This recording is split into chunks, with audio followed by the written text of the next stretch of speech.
আরে দিদি, শীতকালে কে শরবত খায়? আরে খায় খায়।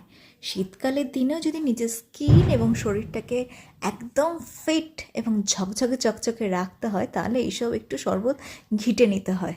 তো কি করে বানাচ্ছি একটা এনার্জি বুস্টার ড্রিঙ্ক বা স্কিন গ্লো রেমেডি, তার জন্য দেখতে থাকো। এখানে নিয়েছি শসা, নিয়েছি বিট, তার সাথে নিয়েছি লাউ এবং নিয়েছি গাজর, তার সাথে নিয়েছি একটা মাস্টার পিস, মানে শীতকালের স্পেশাল আমলাই। এখানে কিন্তু দুটো আমলকি দেখিয়েছি, ভিটটি কিন্তু দেখা। আর যদি তোমাদের অ্যাসিডের প্রবলেম থাকে তাহলে তোমরা এখানে একটা আমলকি নিতে পারো। সব কিছু মিক্সার গ্রাইন্ডার ভালো করে বেটে নেব।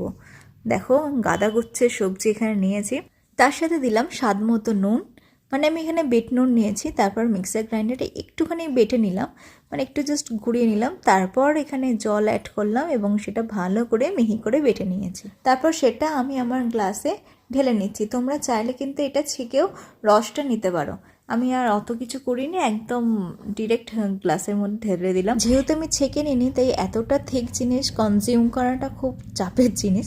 তাই মিক্সারের বাটিতে যতটুকু লেগেছিলো ওটাই জল দিয়ে ভালো করে ধুয়ে ওর মধ্যে দিয়ে দিলাম।